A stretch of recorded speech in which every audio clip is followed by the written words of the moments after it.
This time last week, we were talking about the feudal aspects of the society. And let me note, just before we move on, about the people who didn't fit in. And there were a growing number, and they'll be important to our story today. These are the people in the towns. Now, this is a rural world, very, very rural. But over the centuries, and certainly by our time period, there would, thanks to demand and thanks to growing population, stronger governments, a growing number of towns. I wouldn't even say cities. I'll let it go at towns. A few thousand will do nicely. It's nothing like the old Roman Empire in the West, but it's a start. And these towns had populations of people who were either administrators for bishops or other kinds of officials, merchants, possibly doing business with people in the East for goods that bishops and nobles wanted and could afford. All in all, then, these were not people who prayed, fought, and worked in the classic sense. They're like many of us. They had jobs, but they wanted to make money. And they definitely did not fit into the structure. They were treated with scorn and contempt, even as these nobles and bishops purchased their goods. And as some of the towns got larger, particularly in Italy, they will become important players in the struggle that we are going to talk about today. Which, of course, as many of you will remember from school, was the classic medieval struggle between the popes and the emperors. Larry. When did guilds start to form among craftsmen? They would have started by the 11th and 12th centuries. That's very, very much a high, and I'm glad you brought that up. That's definitely a high medieval phenomenon, guilds, because I always like to tell people that towns and cities were by no means democratic. You know, some people think, oh, well, this is the beginning of civic rights for all. No, no, no. It's just as hierarchical as could be, all the levels of authority that were in the towns. But in terms of the nobles and the bishops, these people with their pursuit of the filth of lucre were just beneath contempt. And so they didn't like them, but they wanted to use them. And the guilds, of course, were definitely anti-free market economy because they wanted to keep these various kinds of positions for people like themselves and keep them within their own rank. So it's very interesting. There were runaway peasants sometimes who came to these places because they had the old, I think it's German, city air makes one free, that kind of thing. But I guess freedom is a relative term, wouldn't you figure? So, interesting idea about how these grew and how important they were, yet at the same time, they don't fit into the structure of those who pray, those who fight, and those who work, because they're also these folks, those who make money, those who like power. In other words, like much of our society today. Now, the papacy and the empire is, for me, classically medieval because it is a fight to the finish. And in many ways, they do finish each other off. But have you heard of folks, you can't live with them, you can't live without them? Well, that's this pair. They need each other because the medieval ideal is Pope and Emperor. The idea the Pope rules over people's souls, and the Emperor, and I mention him second because he's less, according to the Pope, and the Emperor rules over their bodies. Of course, our soul is forever. Our body is here today, gone tomorrow. So I guess we know which one is more important, right? That is the classic theory, and this will be the struggle. And it's a struggle because they can't keep out of each other's business. I think it's very hard to say, yeah, we're just in the soul business, and so we're not going to mess with you. And, oh, you all just do bodies. Yeah, okay, that's fine. And we'll just shake hands or give a big kiss, and then nobody's feelings will be hurt. It's just hard not to get these two together. We all have great ideals, and we think, for example, of Dante's image in the Divine Comedy of the harmony that should exist. But in this case, we have, I put it, land and religion. And land equals wealth for the medieval world. And religion, of course, is symbol of the spiritual life. But when you put those together, they make for a potent and not altogether pleasant combination in terms of opportunities for, yes, power and corruption. A lot of things had been going on for centuries. Everybody accepts it, and then somebody gets all, oh, how do I say, bent out of shape, to put it in a colloquial manner. And that's interesting. That's how reform starts sometimes. Somebody gets agitated and say, what's your problem? Say, we've been doing it this way a long time. These are just traditions. Get over it. But these reformers are going to say, nope, this is not right. We must change. And so there will be conflict.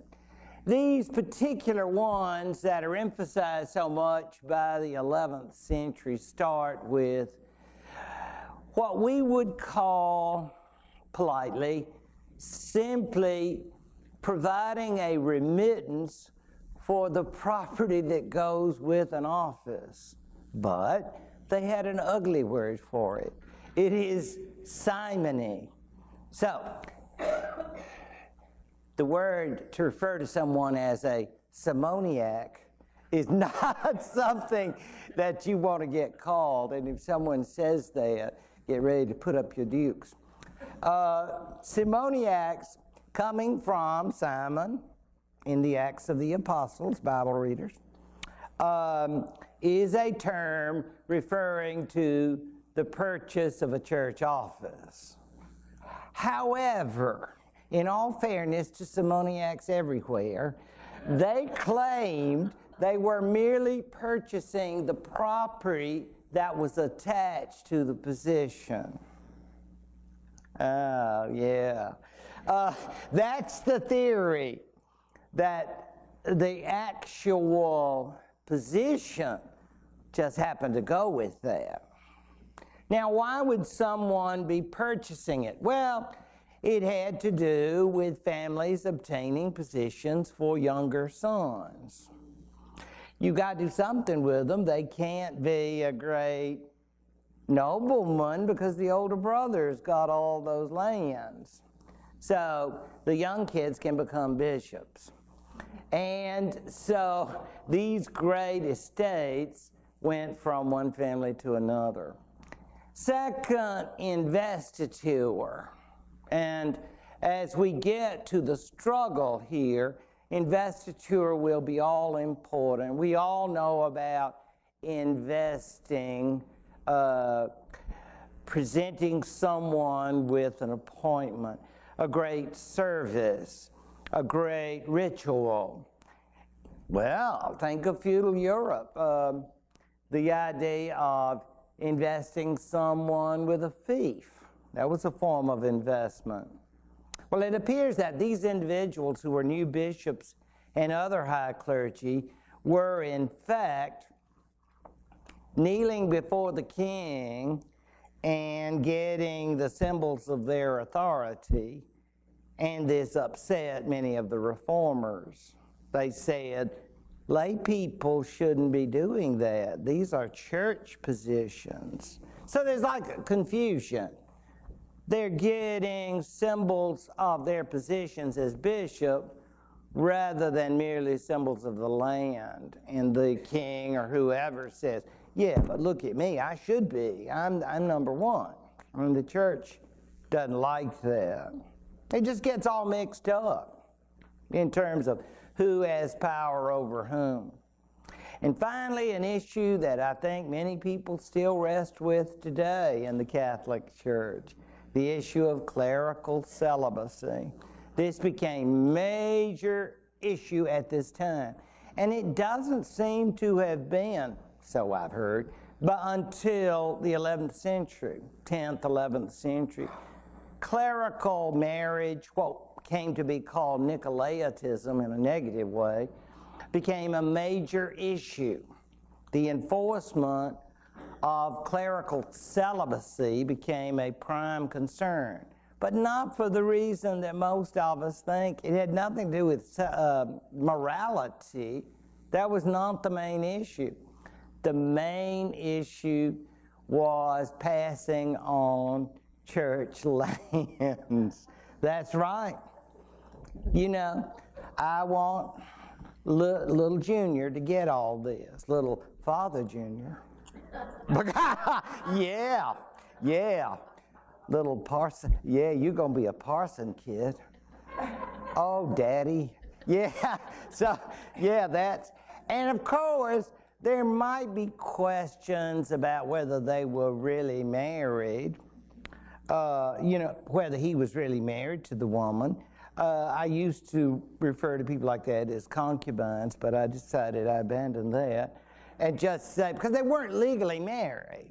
You know, they just, as we say in the old town, took up. Yeah, that's an old Southern term.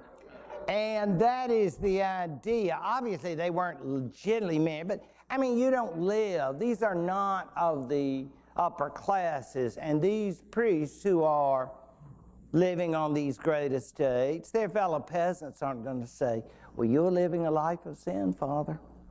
I worry about your soul. I mean, I don't think this was a problem, but it was a problem among church reformers at a higher level. Yes, please. The simony. Yes. What is it? I don't know what you're referring to about. In the Acts of the Apostle, a man named Simon, you remember the story? Simon Magus, you remember? Oh, you Bible. No, not giving you a hard time. It was just he tried to buy the power of the Holy Ghost. And that's a no-no. And so, and the idea then is that people who do this practice are trying to buy spiritual power. But as I say, their defense was always to say, no, we're just providing all the real estate costs. And we know they can be very great, closings and such. And so, but you don't think of people in that position. But I guess when we take these strong positions, we want to make it sound as wicked as possible. But this is the way the society worked. I mean, they don't get salaries, right? I mean, they are dependent on this land to pay. Go ahead. What if Junior was Susie? What if they had well, that would, then she would marry a fellow peasant. You mean just a regular parson? Yeah. Oh, yeah. She just wouldn't inherit the lands. No. We were talking last week about various fees that occurred when these daughters were married off into other peasant families. Yeah, she'd be a perfect, but no, I don't think there was any way. And then I also don't think there's any marital strategies you could pull in some guy and say, if you'll marry my daughter, you can be the parson of this church. I don't think there was any of that. But they would be provided for, but with a husband somewhere else, no, they couldn't get that the same way. That's another example, I guess, of inequality. The Cluniac monks always fascinate me because they're so interesting. Cluny is a place down in southern France. It was destroyed during the French Revolution in the 18th century. But in the centuries leading up to the High Middle Ages, Cluny became a major center of a reformed version of monasticism. One thing that's interesting to me about monasticism, and I guess all religions, they're constantly reform movements, constantly efforts to purify, make better, and improve. And the Benedictines in the West apparently had gotten a bit soft, a bit routine. And so these individuals wanted a new life, and in many ways, one that they felt would be a more positive one. It all starts with sin. The Duke of Aquitaine apparently had done some bad things, and we can only imagine whether it was war, adultery, whatever. We'll let that stay between him and his priest. But apparently he decided to give land to monks as a way to make it up, atonement for his penance. Duke William of Aquitaine, we actually have the charter, and in the charter he gives away land which actually had been a great hunting estate for him and his family. And he gives them all that goes with it. I mean, it's a real deed of ownership. And it includes all the people who live there and, you know, all the peasants. You know, it's sort of like, and now your estate, which comes with all the workers, all the equipment, everything that goes with this. And there are no hitches. There are no ifs, like, but I keep all the control. That's what makes this somewhat unique, that this will be theirs, and they won't have to answer to anyone. What are they going to have to do for their property? Pray for him and his family. There's a whole list of them, and every service they got to mention them by name. Billy and Bobby and Betty, and so it's an enormous list of people. So that is the requirement. And what these people do is essentially establish a great monastic house which becomes the talk of Europe. I always say if they had something like monasticism today, then Cluny would have been on the cover. I mean, this is the one, you know, all the monks would say, wow, they're really doing some cool things here at Cluny, because it's so different. What they do that is different is going to not just be exempt from the lay people telling them what to do, because the lay people had given them the land. And so they tend to say, you know, I've got a son and he's very religious. I think he would be a great abbot here. And they go, oh, yes, sir, okay. And so he takes over. The filth of nepotism, right? None of that is going on. Here at Cluny, they will choose their own abbot. We're not going to throw in family members that you have to take. The idea then of freedom from lay control will become very, very important in this society. And with the exemptions, they will pray, they will study, they will perform works of help for the poor.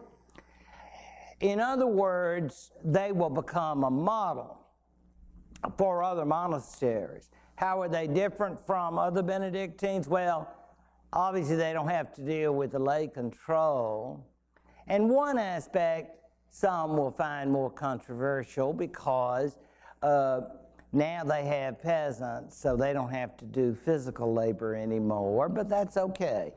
Because, I mean, they got more study, they're more academic, and more involved in church services, that kind of thing. So it's a busy place, it's an elaborate and elegant place, but my main point here is that exemption from the lay people telling them what to do. And anytime, say, the Duke's son, say, Junior comes in and says, well, you know, I'm now new Duke.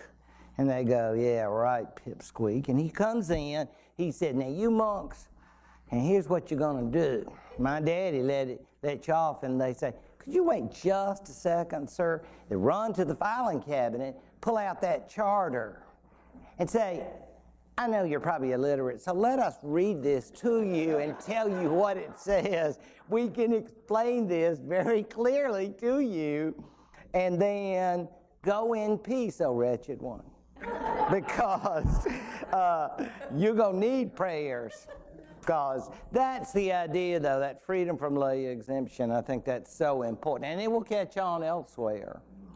And it will be important for empire and papacy as we go forth.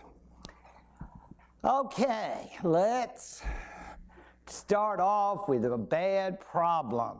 And this happens. This is like, remember, will the real Pope please stand up?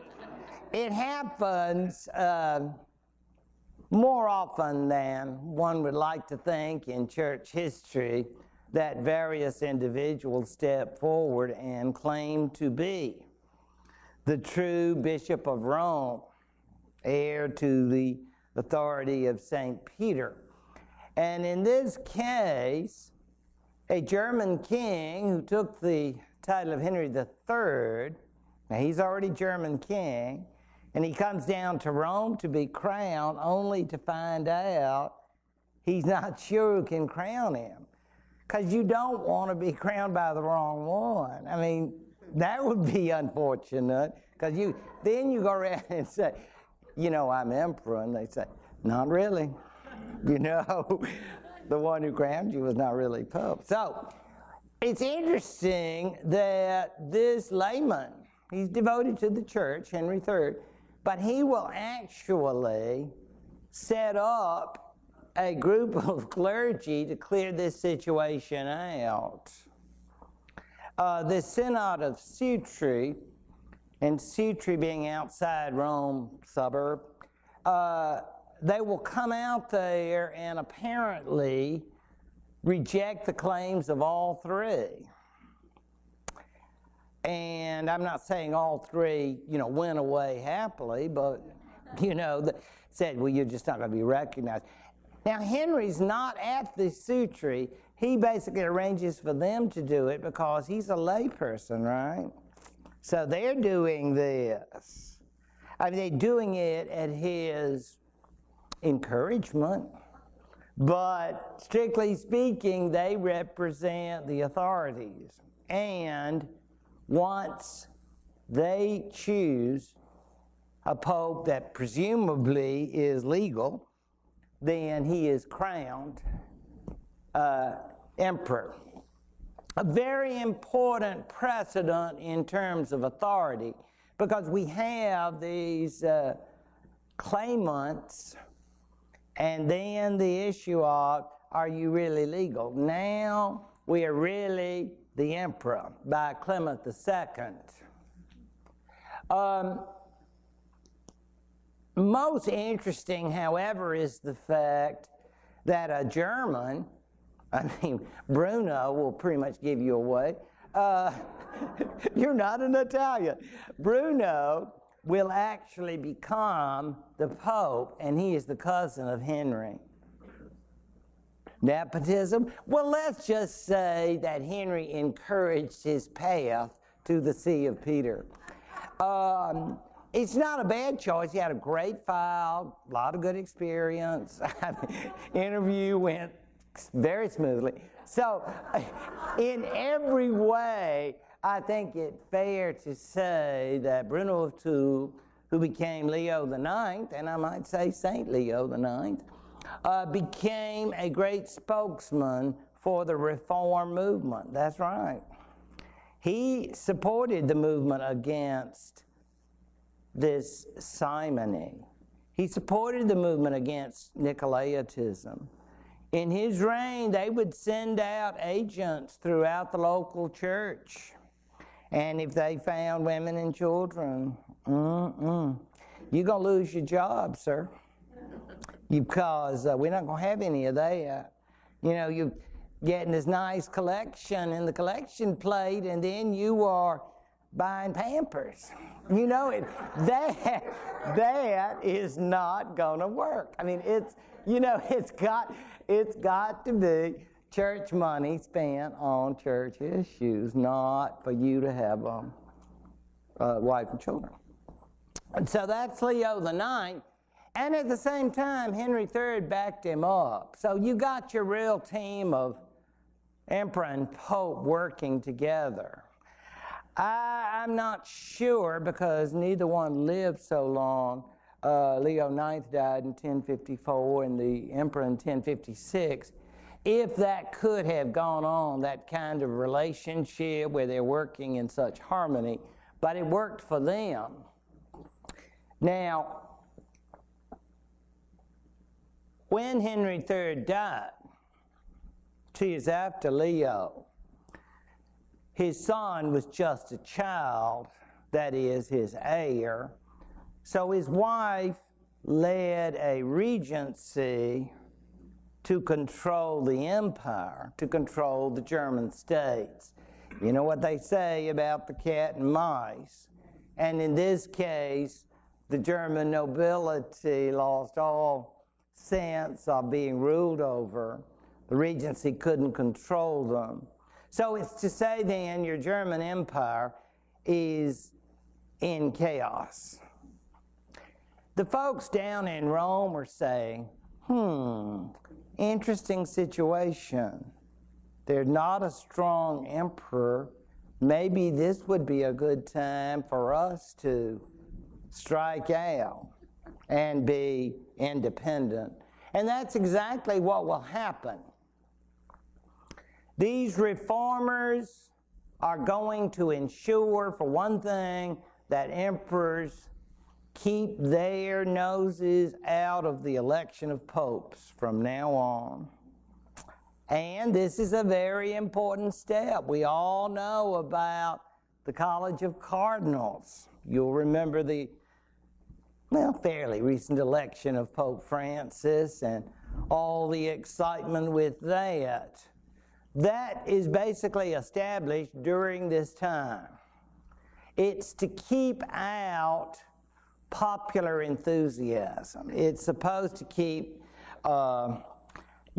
people in the streets of Rome from running and saying, so-and-so for Pope, so-and-so for, and that kind of thing. It's nice for people to get excited, but the selection of a Pope is supposed to be something a little bit more dignified and without wrong influences. So this, in fact, we know, this election decree by Pope Nicholas II, while a little boy known as Henry IV is growing up, and he can't do anything about it, right? I mean, this is taking the authority away from the emperor. Oh, they include the phrase, saving the grace and honor due our most beloved German King Henry, soon by God's grace to be emperor.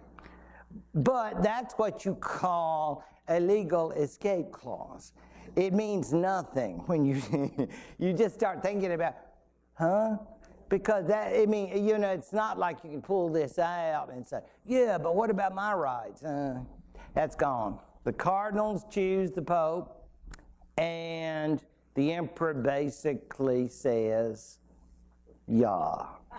That's it. I mean, he has no role anymore. In the past, some of you remember the Ottos that we talked about back in the fall. They had essentially chosen popes. They'd come down there and cleaned it out and said, this is who's going to get it. Not anymore. This business of the cardinals will be set up. And the ringleader of these reformers will himself be chosen. He was Italian, and a Roman crowd apparently excited about him, basically encouraged his selection.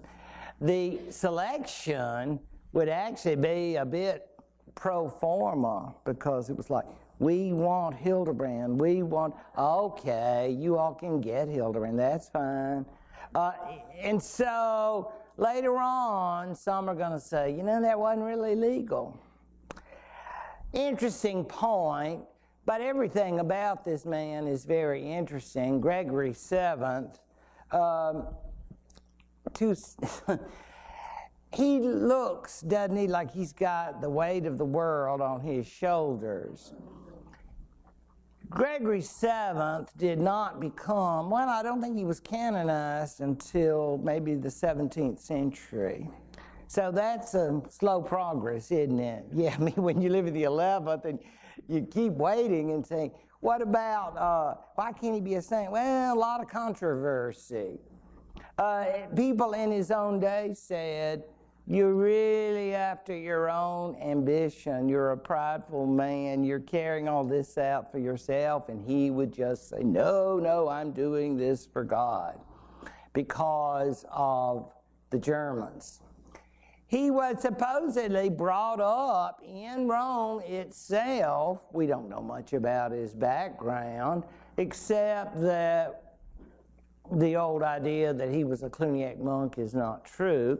But he did like the idea, I guess particularly being a Roman, that the Roman Church should be in charge of the Roman Church, and that outsiders should not interfere in this business. Oh, he loved Leo IX, a.k.a. Bruno, but not at the expense of having an emperor tell them what to do. So once Leo was gone, once Big Henry, Henry III was gone, that for Hildebrand was the time to make a move to ensure the papacy's independence. The role he played was not to win friends and influence people. He should, if they'd had Dale Carnegie back then, he might have been able to help him with this, but he was brusque and assertive. And Gregory, I mean, you know, Gregory comes along just as young Henry, Henry IV, is about ready to take power. And we know how a teenage ruler is going to be. They don't tend to say, now, sir, I'm ready to help you run the church. You know, I am going to be the new emperor. And it's not going to be like that. Janet?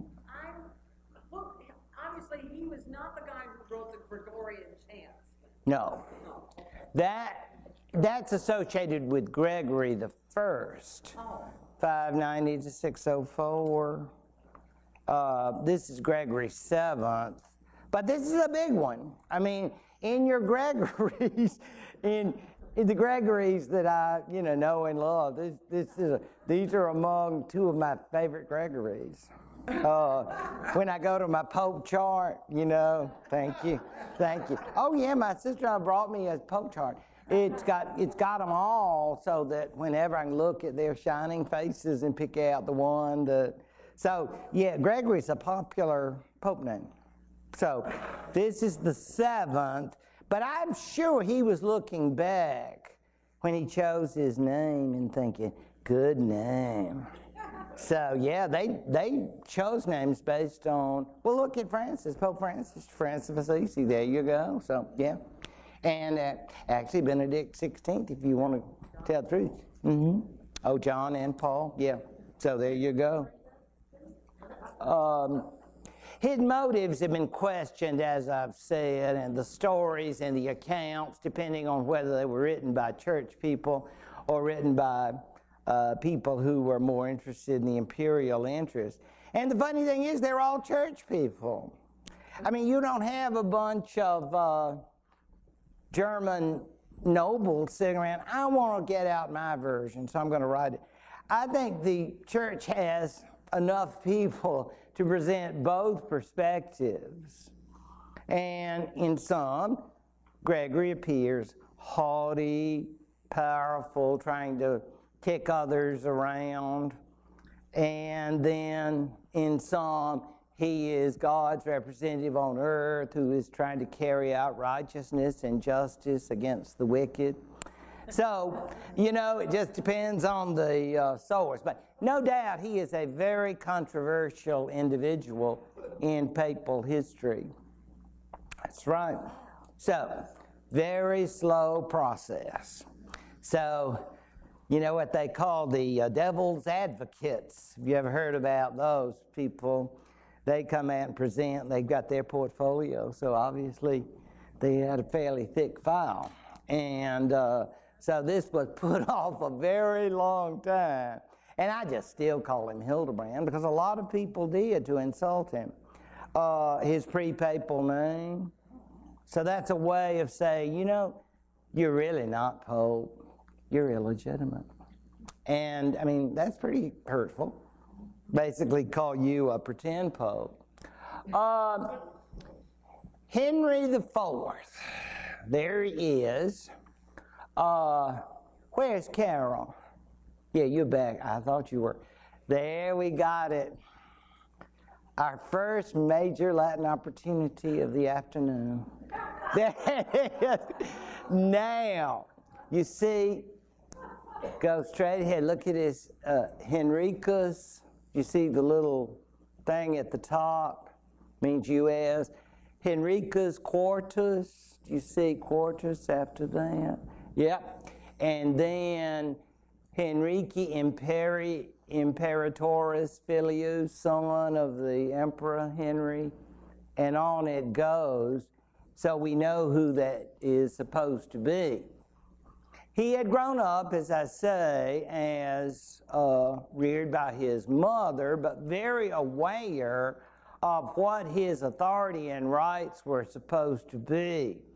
And for this crowd down in Rome to snatch all of his powers and rights, he doesn't like. And he wants to defend those rights now that he is an adult. And let me assure you that under Gregory VII, he will remain King Henry IV. And don't let anybody tell you different. So if you find him referred to as Emperor Henry IV during Gregory's time, you'll know it's a lie, because he was not. Yeah, he should be. In other words, he's kind of emperor to be. And then, you know, you just never make all the qualifications, and they keep putting it off. We just need to straighten a few things out before the coronation.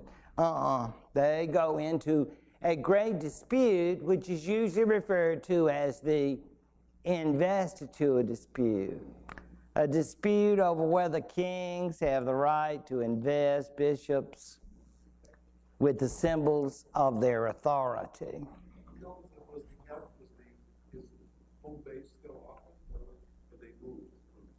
They were there, as far as I'm aware, they were in Aachen, yeah.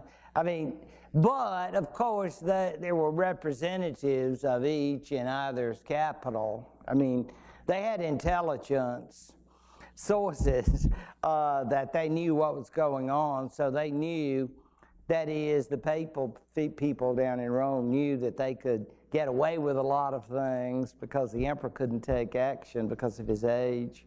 But by the time 1073, when Henry was king and Gregory became pope, and it was clear that Gregory said, it's fait accompli, so look, kid, you'll have to accept it. I mean, he was not going to take anything off them. And that's another thing, too. It starts off relatively quickly when Gregory and his entourage simply ban lay investiture. Yes? What is the empire called that he is The Holy Roman? It will be. We can call it the Germanic Empire, to be the Holy Roman Empire, or just Roman Empire, but it consists largely of German states and some of northern Italy.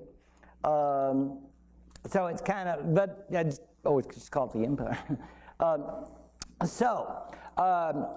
This essentially is the papacy demanding an end to lay investiture, and the king saying, I'm not going to do it. It's more of a ritual than anything else. I mean, you know, these people, these bishops knew. I mean, their boss is right there. And so it's not as if it takes lay investiture to realize who your boss is.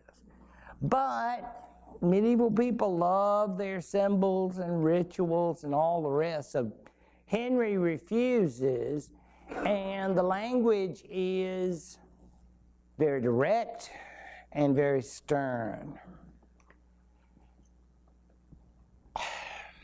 Did it really have to go to excommunication and then deposition? I think it did. And the reason that it did was an exchange of extremely unpleasant letters, which were in fact begun by German bishops against Pope Gregory VII, addressed to Hildebrand, monk but not true pope.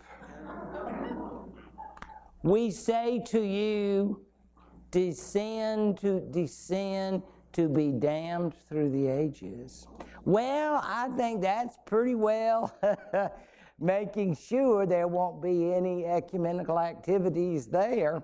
Yeah, I mean, basically they have accused him of not being the true pope. You have insulted the king.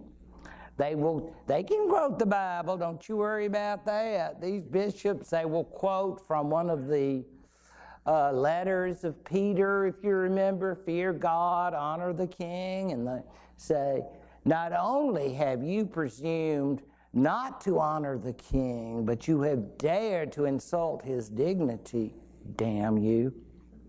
Well, I mean, this is pretty provocative stuff, so now Gregory, in a kind of prayer to St. Peter, will first excommunicate him, meaning they will, of course, cut him from the rituals of the church, and then take that final step of saying, not only will you not be crowned emperor, but you are no longer worthy to be a king of Christian people.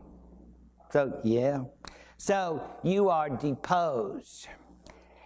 And, you know, when the letter comes out, and believe me, it's not a personal thing. I mean, it goes everywhere. There are copies everywhere. I'm sure Clooney got one. Everybody's getting them. And, you know, they go, wow.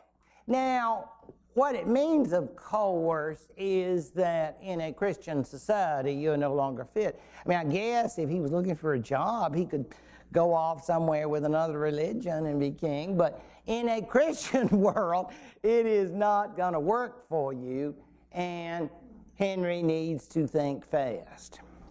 What am I going to do? Well, I don't like this old man. Those Italians are kind of nasty anyway. But if I don't get this straightened out, my nobles are going to, and they're already starting to say, we don't have to do what you say. You're a big loser. And you're a damned loser, too. So, right. So, then, yeah. So, we are going to just bring you down. So, he will take action. I love this. This is one of the most famous stories in medieval German history. This is up in northern Italy. And it was in the early part of the year, and unlike the sunny south in America or Italy, it was most unpleasant. But apparently Gregory was going north up to preside over an election for a new German king. So Henry decided to catch him on his way. There was at that time a castle there at Canossa, and some of Gregory's supporters lived there. So Henry arranges to stand out there crying and carrying on. Brr, it's cold. And according to the stories, 3 days and 3 nights. I'm sure they had some sort of, tent where you could get some hot soup or something. I just can't believe the man stood out there for 3 days, but it was rough. And during those 3 days, of course, it's kind of like if you've ever had cats begging for food and you hear them out there and you just can't. So he's out there sort of making all those noises and beating that breast as hard as he can go. So, I'm so sorry. I am a sinner. I have done what was wrong. I love you, Papa. Yeah, you're going to believe that one? So, but at the end of 3 days, they say, the Pope felt such pressure from other guests in the castle that he allowed Henry to bring his case.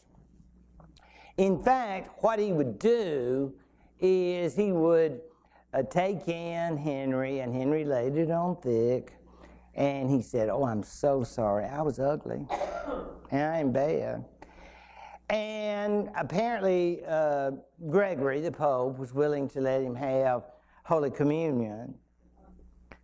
And then Henry, of course, giddy up, because he's gotten what he wants. He said, it's been real, auf Wiedersehen. Because as far as he is concerned, he is now back in good shape. Now, that doesn't bring an end to the war. This is just a truce. Because, let's face it, Henry was not exactly sincere. I'm not even sure if Gregory was sincere either. But it's one of those situations that has come down to us. The term Canossa, as a matter of fact, was actually used by no one less than Otto von Bismarck in the 19th century, because he was having his own problems with the Catholic Church. Not that he was Catholic, he was a Lutheran. But basically, the German Catholics, he felt, were interfering in the power of the German government, and so he wanted, in essence, to limit the Catholic influence in Germany. And I remember reading, he said, I will never go to Canossa, meaning, of course, that he would never submit to papal authority. He would never allow Rome to interfere in the doings of what would have been then the Second Reich, I guess. Yes, that is that empire.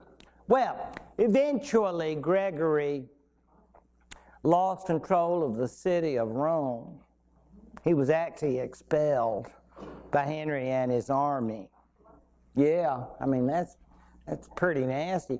He actually saw from a castle outside Rome the coronation, and here comes the final coronation of Henry IV as emperor. Remember, he's never been emperor. He's been waiting. And the way he's going to have to do it is get his own pope, right? Because Gregory's not going to do it. So basically, Pope Gregory is going to be taken out of Rome by Normans and taken to the south of Italy. And this, we call them anti-popes. They don't make the pope chart. But if you ever, I need an anti-pope chart. These are individuals who claim to be pope, but the Catholic Church doesn't admit them. Was this one of the two, or one of the three? No, this is another set. Because Henry decided, he asked this guy, he was Archbishop of Ravenna, he said, you know, I really like you. He said, well, I like you too. How would you like to be pope? Because don't you think Gregory's a little pompous? He said, I think he's a big loser. All right, you want to be pope? He said, I'd love it. So he becomes Pope Clement III. And on Easter Sunday, 1084, he will crown Henry emperor. So, and I'm sure Gregory was damning all of them when he heard about it. Damn that guy who claims to be pope, I'm pope. And damn Henry. So damn them all. Yeah. So basically at this point, let's take a break and we will see what will follow for the empire. All right. You were called together by the prior. The abbot's voice was not sufficiently authoritarian, but yeah, so the prior did it for me. Go ahead, Patricia, sit down. Okay. Poor Gregory laid out, as you see. He never got back to Rome, and he did, apparently, you know, it's like all these neat things people say on their deathbed, and you think, yeah, I bet he said this, but he basically was quoting from, I think, Lamentations, I have loved justice and hated iniquity, therefore I die in exile. And I'm thinking, wow, I would need to be really clever to think up all that just when I'm about, you know, I've got 2 minutes left. And then, but who knows, maybe he did that. It's funny, but he was not happy about being in Salerno, although, you know, maybe that isn't a bad place to die. You know, way down there in southern Italy, I bet the weather's mighty nice. But that's where he died. He never got back to Rome. And Henry, and Gregory must have enjoyed this, faced the ultimate shame of having his own son rebel against him for authority. So I'm sure Gregory down in southern Italy was going, thank you, God, you know, for causing them all these problems. So it was very, very bitter indeed, and the dispute was going to continue, but with different people leading the charge. We'll be getting into this in much greater detail, but it's interesting that a Cluniac monk, an admirer of Gregory, became Pope Urban II. And if that name has the ring of familiarity, it's because he called a church council at Clermont, France, to summon the first warriors against the Muslims of the Middle East, the First Crusade. Now, you can view the First Crusade as this pope's way to avenge Gregory. How? Well, because I am pope and I'm leading this. And guess who's not invited? Germans. But we invite everybody else, real Christians. Okay, not including those people. This is a French pope, and I mean, you know, so he's got some bad feelings because he loved Gregory.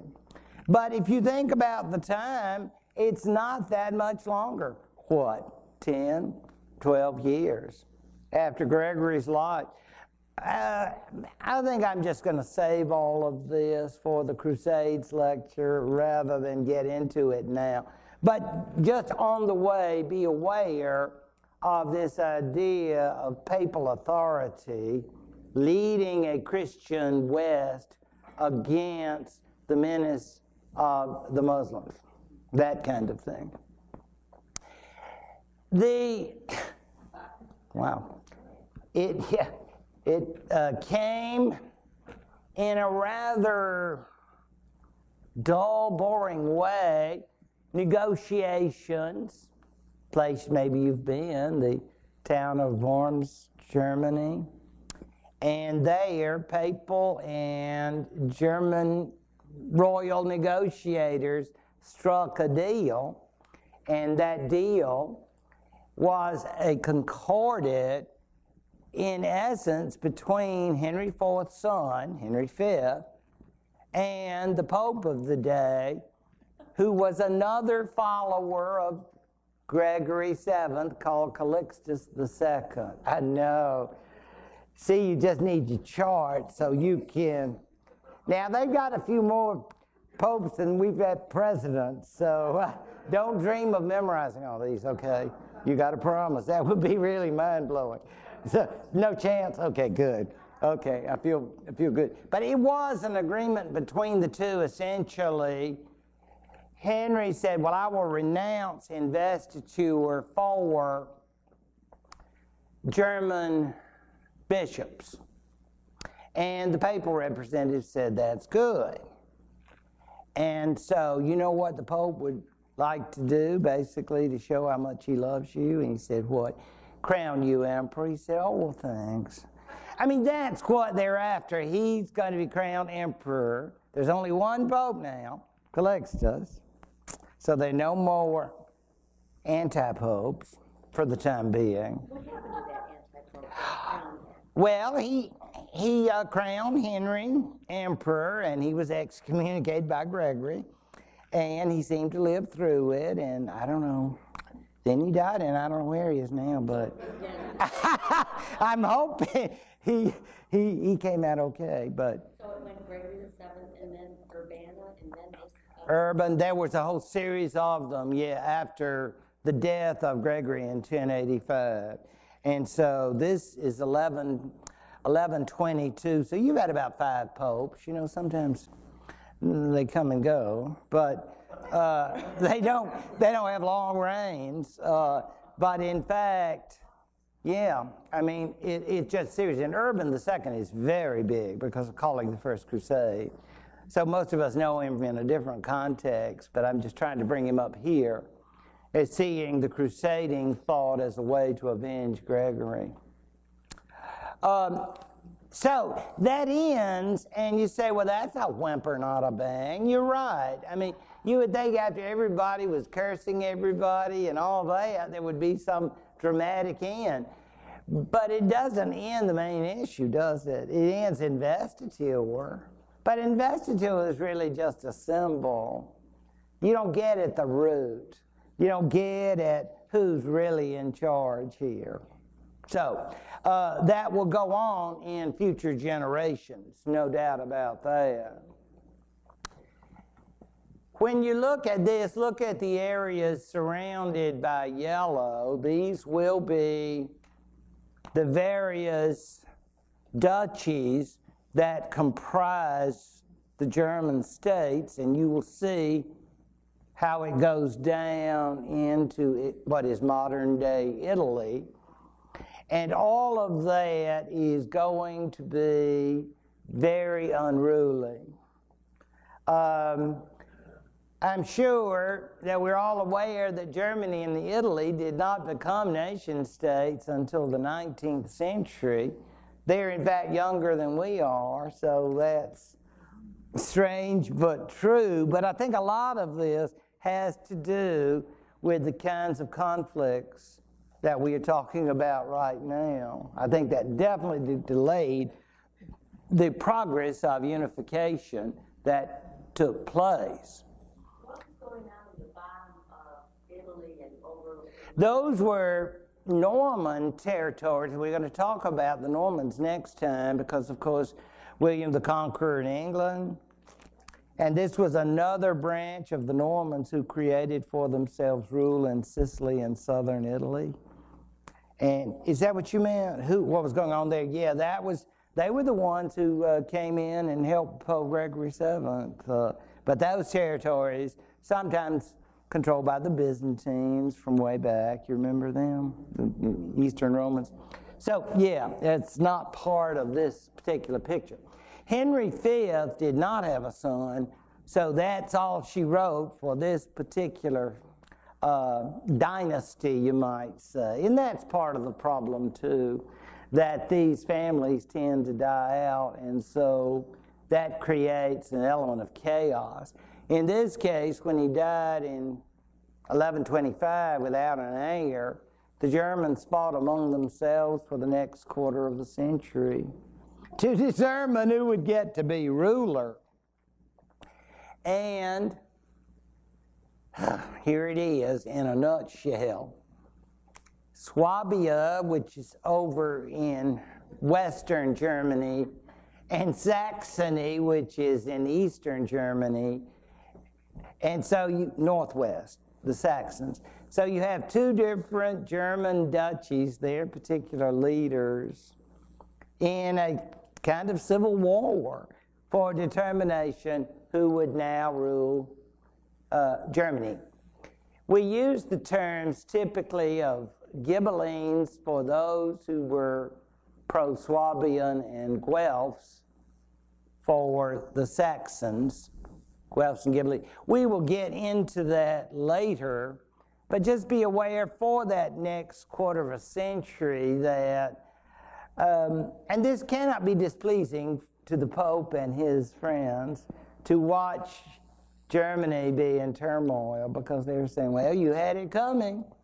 You caused enough problems, because they understand, of course, that once there is a unified Germany, that the popes feel threatened.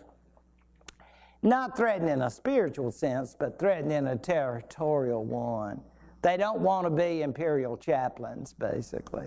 And that's the problem that they're going to face. We'll get back to all of this. But now we have to meet Redbeard, Barbarossa, Frederick I. He is one of the rulers that the Germans themselves talk so much about in terms of his greatness that there were legends about him that Barbarossa would someday come back and restore Germany to greatness and all of that. But in fact, in German history, Barbarossa, as he's known, was clearly an individual of significance. And I know that you World War II folks will recall that term, Operation Barbarossa. And now we know why. It's because of this person. He was elected because he had connections on both sides. As we know, political marriages were very common indeed, and in this case, the heir to the Duke of Swabia was married to the eldest daughter of the Duke of Saxony, and he was a product of that marriage. So everybody said, compromise, compromise, this is wonderful. We will all come to love each other. Well, maybe not. Let's not go to extremes, but he did have the blood of both, so he will become German king with grudging acceptance from the other side.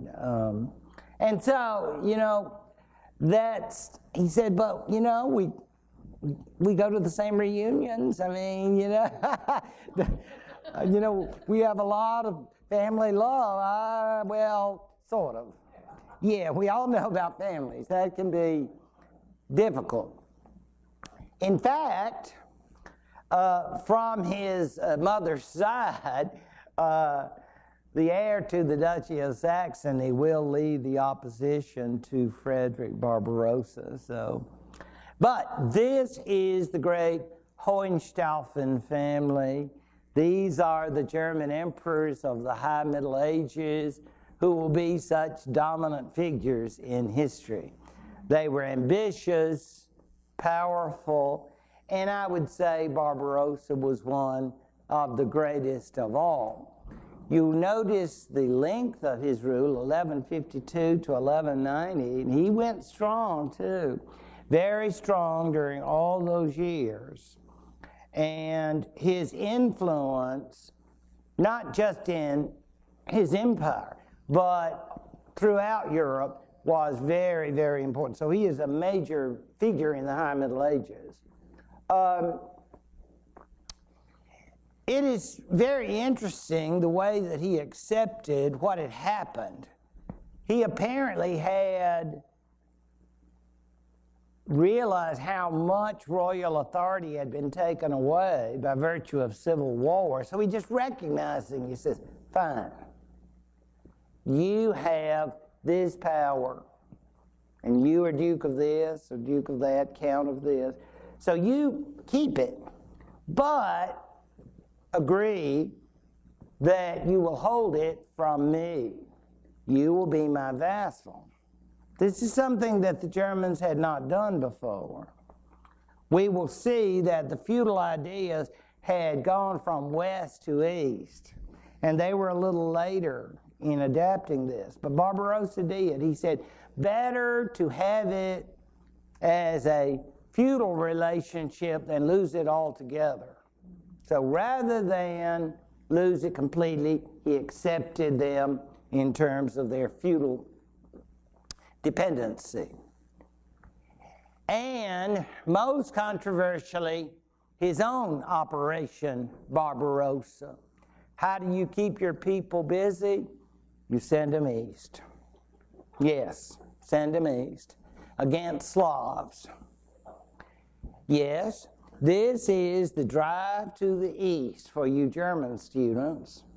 A very famous concept, the drive to the east. Keep pushing eastward, conquering this land, and of course bringing up the religious rationalization, even though it seems to me that it's a way of keeping them out of trouble and keeping them from rebelling.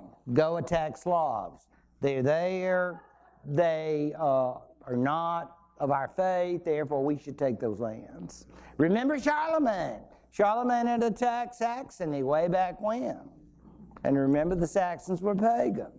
And they need to get those Benedictines in there with them and conquer them and baptize them. So that works nicely. And so the move of the Saxons and so forth eastward, drive to the east, strong knock Osten. And that phrase, which is a repeated theme in German history, goes all the way, into the 20th century, as we all know. So this, I think, is not new with Frederick Barbarossa, but is certainly accentuated in his reign. And even here's a map, a German map no less, to show you what they're talking about, because you can even see here, it's a fairly modern map, but it has on there Vienna and other cities, and it has the idea of keeping the Germanic traditions pushing westward. And so all of the other peoples have no rights. It's just ours.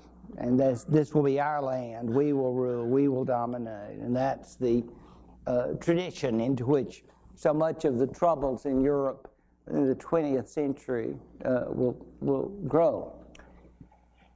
Like all of them, of course, he wanted to be emperor. And again, that would bring him south to deal with a pope. And here's one in case you're ever on Jeopardy. If they say this was the only pope, remember to say, who was Adrian IV? And you'll win all that money. So, yes, that is Adrian IV, the only English pope in history. Name was Nicholas Breakspere. Isn't that interesting? Yeah. Breakspear. Adrian the Fourth invited Barbarossa in, I think, with some reservations. He said, "Now, my son, we will talk." And I'm not sure Barbarossa was exactly comfortable with taking any guff off this man, but they'd already had their differences. Now, this will kill you. Adrian was actually on a papal horse. And the tradition going back to Constantine's time was that the candidate for emperor was supposed to take the horse's reins and lead the horse and be the papal groomsman. And Frederick just sat there looking at that little Englishman on that horse and thinking, "I don't want to do this. I don't want to." He said, "Go on and do it. Go on and do it. He won't crown the emperor if you don't do it." He said, "Oh, shoot." But he did it. He finally got down and carried the reins of the this is me carrying the reins of the Pope's horse. But he did it grudgingly. He didn't do it with a lot of love. You know, little attitude problem there. So he did get his crown as emperor. But, and then you say, "Oh, and they lived happily ever after." No, I'm afraid not. But he is now Roman emperor, according to history. The problem is, though, he wants to rule over Italy, and this will create serious problems for Barbarossa. Particularly because, speaking of medieval towns and cities, those in northern Italy, which you know about, Milan, Pisa, Genoa, all of these major Italian cities do not want to be dominated by this German emperor. And that will create major problems for him. They will form together, and that always fascinates me because normally the Italian cities would fight each other. But it's great to have an outsider to fight against. And so all of these major cities like Genoa and Pisa and so forth, they will all form what's called the Lombard League. And with the support of the papacy, they will confront Frederick and say, in effect, "All right, we respect you, but we will not be taken over by you." And he said, "Oh, really? We'll see about that." And this will be a major crisis because May of 1176, in a battle in northern Italy, mercenary troops will defeat the imperial army. And, you know, this is just embarrassing. I mean, it's like, I can't believe it. I can't believe we lost. I'm just devastated. I'm the emperor, you know. We're supposed to win these things, not a bunch of mercenary troops. The Battle of Lignano, which is up in the north of Italy, this is a major setback for Frederick Barbarossa. So what Frederick feels like he needs to do now is eat a little crow. Sometimes you got to do what you got to do. I love this. Now, you see someone way down there on his knees? Guess who? Barbarossa. And guess who's coming out of the church? It's St. Mark's in Venice. Many of you, I bet, have been there, haven't you? All right, so they had this dramatic meeting where Barbarossa gets down on his knees, and you got it, cut on the waterworks. And then the Pope will come out in a carefully staged presentation and scoop him up and says, my son, I love you." He said, "I'm sorry." And then after a big hug, maybe a little peck, then it's in for Mass and receiving the sacrament. Yeah. So that's the way he tried to heal this. And what is amusing, of course, is all the incredible insincerity that goes on, because it is amazing. But they got to stage this whole thing, and you know under his breath, Frederick is saying some ugly things. You just know it. But this is what you have to go through, these hurtful activities. Yeah. Was the Pope then, was that atheist? No, he had died by then. It was another pope, and he was very imperial himself, and he just decided this will be a way to show Barbarossa who's boss. So he said, why don't I meet you in Venice? It's kind of a neutral kind of place. If you've been to Venice, you know, it's not either too papal and it's not too imperial. They're off in the east with themselves, and they think they're pretty high and mighty. So basically, they're in St. Mark's Cathedral, and they had this little his name was Alexander II. It took me a second, I lost him. But he, more or less, worked out this deal, but I don't think either was especially sincere. I mean, if Frederick had been sincere and had been willing to subordinate himself, but that wasn't going to happen. But anyway, they came together for this, and there he is, and there's the Pope, all done up. You see him up there coming out, and you see the pooch is watching. So you see, so yes, we're out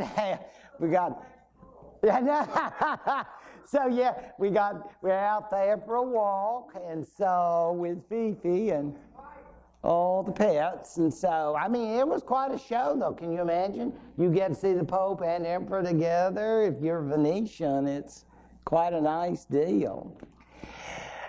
He was going to crusade, but he drowned on the way. I know.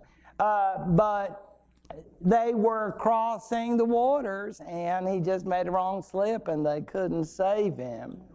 And so this, of course, was not a small crisis, but that certainly ended major German participation, as we will see, in the Third Crusade. As I say, this is like just a preview of a coming attraction, because we will do the Crusades in depth, but it's simply to note that Barbarossa's role was short, and that ended, as far as this particular venture was concerned, German participation, because his son had other projects. In fact, his son, Henry VI, had a brief reign, but a highly significant one. And aren't you glad you're not going to have to remember all this? Henry VI, they just keep rolling on. Lots of Henrys and Fredericks and all of these people. But Henry VI, in a short reign, will have a very, very important marriage, and it is illustrated here. Henry VI, I call him young, dynamic, and ruthless, not necessarily in that order, but he was a very significant figure in the history of Germany during that time. Major reason, because he was married to a woman who would be heiress to Sicily and southern Italy. You just can't beat the odds. And the really strange thing was, she was older. Rumor had it that she'd already been set up in the monastic life and pulled out for the marriage. And she had some nephews, but then they successively died. So Henry essentially becomes, through his wife, King of Sicily, as well as being German king and now Roman emperor. And you say, well, that's wonderful for Henry. Yes, but for the Pope, a nightmare. I mean, all of the dreams, or should I say, fears and horrors will now come true. The kingdom of two Sicilies is so-called because it combines the bottom of southern Italy and Sicily, so they call that the two Sicilies. And all of that territory, and because he didn't get long to enjoy it, you know, he died 7 years later. His wife died the year after that. So, yeah, I know. It's very, very strange. He had a lot on his plate, Henry VI. And his wife, who had borne him 2 sons, apparently did not have good health, and she died the following year. And the question was going to be, for Constance, very interesting figure, what is going to happen to the realm? What are my little boys going to do? Maybe before my health fails altogether, maybe I could get some help from the man I love so much, the Pope. Ha ha, yes. When in doubt, 1-800-Papacy. So we are going to see that now the Pope will be involved in these issues. And we will pick up there next week. Thank you all very much. Thank you.